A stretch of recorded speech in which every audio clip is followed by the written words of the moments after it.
Providing services as a freelancer can be quite lonely. For some, it's quite unnerving. For most, it's hard to find their feet or even get their work seen and ultimately to land some real client work. So with that said, in this video, I'm going to be sharing 5 tips that I've used that may be useful to you in your mission to find work as a freelancer. And before I get into the core of this video, I want to encourage you to have something you can take notes with. That way you can always come back to those notes and make sure you're doing the right things, following the right habits in order to land yourself some client work. So tip number 1 on the list is make a habit of contacting potential clients. Now, the first thing you're gonna have to understand about filmmaking as a freelancer is that the work isn't gonna make its way to you, especially when you're just starting out. That means you have to make it your responsibility to actively go out and contact potential clients on a regular basis. Now, in my opinion, there are 3 effective ways of doing this, and these are approaching clients in person, calling clients over the phone, and by far the most effective, in my opinion, emailing clients. And I'll explain to you why I think email is the most effective. The reason as to why I think email is the most effective is because 1, when you approach clients in person or call them over the phone, there's no guarantee that they're going to be available to listen to you at the time that you're there. With an email, companies usually have a scheduled time where they check emails, and they're gonna read your email in due time without interrupting the course of their day. Secondly, emailing clients affords you the opportunity to embed links within the email, and that could be links to your website, that could be links to your social media, or any other links that you need to send to the client as part of your pitch. And the final thing that I think that's great about email is the fact that there's a saved transcript of all the communication you've had with your clients. That means if you've forgotten any information, you can always go back to that email and have a look. Or if the client for some reason is making false claims within your agreement, you can always prove to them, look, hey, this is what we agreed within the email. But it doesn't just end there. It's all good and proper sending a few emails here and there to some companies that you like the look of. But the reality is that, like I said earlier, not everyone's going to need your service when you approach them, which means that the majority of emails that you send may not even get a reply. Now, I'm not saying that's going to happen to you, but if you look at it from a statistical point of view, that very well may be the case. Now, what this means is that you'd have to be prepared to send a large amount of emails to potential clients on a weekly basis in order to land yourself some work. But don't be put off.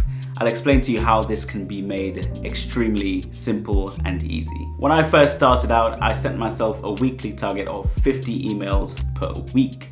Now, instead of sending 50 emails per week on one day, what I would do is break it down into 10 emails per day, Monday to Friday. That way, I wasn't getting burnt out sending email after email in one sitting, and I was able to achieve my weekly goal of 50 emails per week. Also, I think that it would be honest of me to mention the fact that the emails that I was sending were all generic. So I did not have to retype an email for every individual company or client. All I had to do was copy and send, and it made my life a whole lot easier. It took me 10 minutes to send 10 emails, and I still achieved my weekly target of 50 emails a week. Easy, simple. I found this worked perfectly for me, and just to give you an idea of the response that I got, out of those 50 emails per week, I would probably only get a response from 10 people, which is 20% of the emails that I sent altogether. So it really goes to show you, from at least my perspective, how much effort you have to put in to land yourself some work. And just to put some perspective on this, out of the 10 emails that I received back, not everything would go to plan and some things would fall through. So you really have to be sending large volumes of emails. If you're going to use email as one of the methods of communicating with potential clients, you have to send a large amount of emails in order to land yourself some work.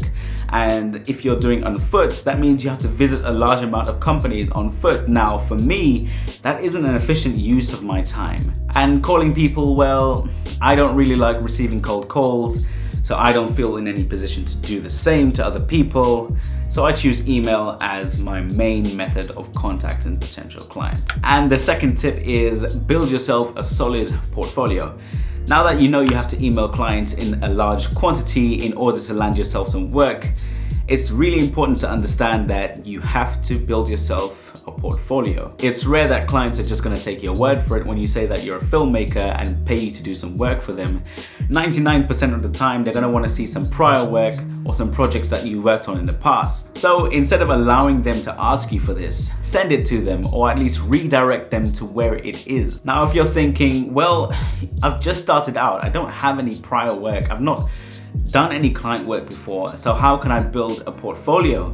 Well, you've got to be creative. When I first started out, the work that I showed to clients were sequences of my afternoon walk in the forest and my afternoon walks in the flea market.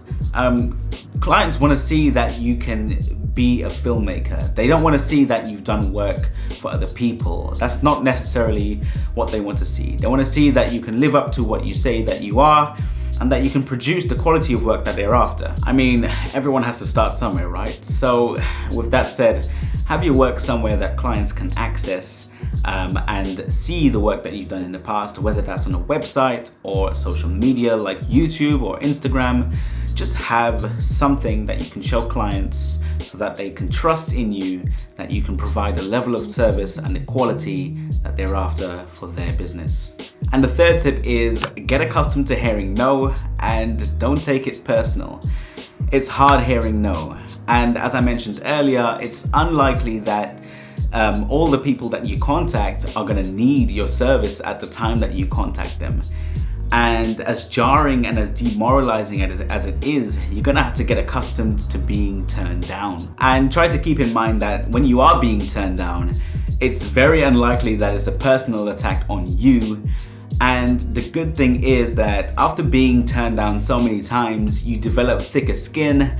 And even if you are told no, you can just brush it off and get on to the next client, get on pitching your next client for your services. And I also think that it's important to mention that even if you think you can turn people around, change their mind and convince them to take your services, now I'm not doubting that anyone can. I'm pretty sure there's a lot of people who have the gift of the gab, so to speak, and you can convince people to take your services. But do bear in mind that convincing somebody that doesn't want to be sold to take your services is not a very efficient use of your time and effort. Whereas selling someone who wants to be sold and who wants your services is a much more efficient way of getting work done. And although I know that a lot of people share the mentality that you have to chase the sale and you have to convince the client and you have to, really get them on board, but for me, it's just a counterproductive use of my time and energy. And I know that there are people out there who are gonna need my services. So if a client doesn't want or need my services, it's nothing personal against me. I move on to the next person. I conserve my energy for those that actually want and need my services. Put very bluntly, you might just be wasting your time and your effort, especially with business owners who kind of operate their business in a old school fashion where they're not really orientated online. They don't really have a social media account. They don't really have a website, or they might have a website, but they're not really on it, and it's just to take bookings, and it's just to respond to inquiries from customers that actually visit the place of business. So really keep in mind that you want to be investing your time and energy into the things that are going to benefit to you at the end of the day, and try not to waste your time trying to convince people who ultimately don't want to be convinced. And the fourth tip is provide services in the best possible quantity and quality of which you are capable of, and give more than you receive. For this one, I'm going to start by saying something really profound, and it's this: judge a tree by the fruits that it bears, not by the fruits that it talks about. In my opinion, as a freelancer, the quality of your work and how you manage your relationships with your clients are a direct reflection of your talent and the level of professionalism that you hold yourself by. Your clients are going to hold you against the quality of work that you produce, period. So if you produce work of a low quality or a low standard, you're going to be known for the person who produces work of a low standard and quality. And ask yourself, are they going to hire you again, or are they going to recommend your services to someone else? The answer is obvious, of course not. Always strive to produce work in the best possible quantity and quality that you're capable of. This is 100% going to increase your chances of being hired again, either by the same client or through recommendations. And that's exactly how the work is going to start making its way to you. And also give more than you receive. Now I know that sounds crazy because you wouldn't pay for something more than the marked price, but remember that you're providing a service. And going the extra mile is going to create an impression that puts you way ahead of those doing just enough to be acceptable. And while you might not be able to foresee that this is a returnable investment in your work, you just have to trust that it is. Remember that you reap what you sow, and whatever you invest shall be returned to you in due time. But you have to be patient because this isn't going to happen overnight, and it's not going to happen over your first couple of jobs. Well, it might, but it's unlikely. Now, the fifth and final tip for this video is going to be willing to work for free. Now, I know that's a really tough pill to swallow, but trust me, it's a really useful strategy, especially when you're just starting out. When I first started out, I worked for free many times, and it was a really useful strategy that helped me to boost myself into a better position, and I'll explain why. The first reason being that it was a really good way to help practice building relationships with clients very early on. Now, many people neglect that part of it, but please understand that doing the actual work is the easy part. The most crucial part and the most difficult part by far, at least I found it difficult, is building healthy relationships with clients. And I'll tell you why this is important. And it doesn't mean that poor quality work now becomes acceptable. It's far from that. It's the fact that building healthy relationships with your client is going to improve your chances of that client coming back to you or recommending your services to someone else. Just think about it this way. Would you pay for a service from a contractor that you did not trust or believe in? I know I wouldn't. Building relationships with your client is really important, and doing work for free is just a good, quick and easy way to practice doing that. As you can imagine, a lot more people are going to say yes to your proposal for doing work for free for them, so that means there's tons of opportunity to learn and develop your skills and your talents, and ultimately better the quality of your work. And if you watched my previous video on the importance of practice, you'll know exactly why this is useful. And finally, working for free is a brilliant opportunity to build a healthy looking portfolio very quickly. So if your intention is to open up a website, you've got all this work now in a short space of time, you can go ahead and put that content on your website. Now, I'm not saying that a big portfolio is going to land you more work, but would you rather have a healthy looking portfolio or a portfolio that has work here and there? Think about it as a CV that you're showing to a potential employer. If your employer sees that there's gaps in your employment, well, it's not going to look as good as if you had consistent employment over a long period of time. I think that is also really important to mention, for me to mention that there comes a time where you have to stop working for free and actually put a price to your service. Now, I cannot speak for everyone. It's something that you have to make a calculated decision for yourself.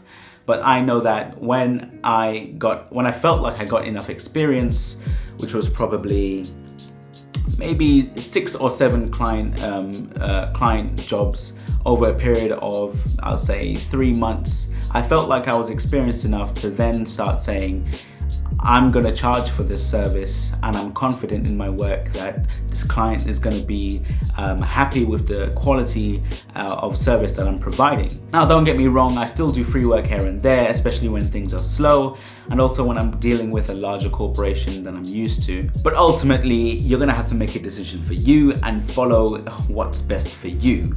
And that wraps up everything that I wanted to talk about in this video. That was 5 tips that helped me when I was starting out. Hopefully you found those things, or you're going to find those things helpful for you if you've been taking your notes.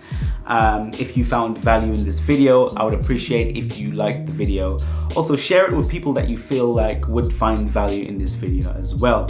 Feel free to comment your thoughts, or if you have anything to say that would improve the quality of my videos. If you'd like to see more videos like these, feel free to comment, also subscribe and hit that little bell icon, all the normal stuff. Ultimately, it's up to you. Thanks for listening. See you next time. Okay. Another one, baby. You know, speaking into a camera has to be one of the most awkward things that anyone could do. You know, this recording took me over an hour and a half.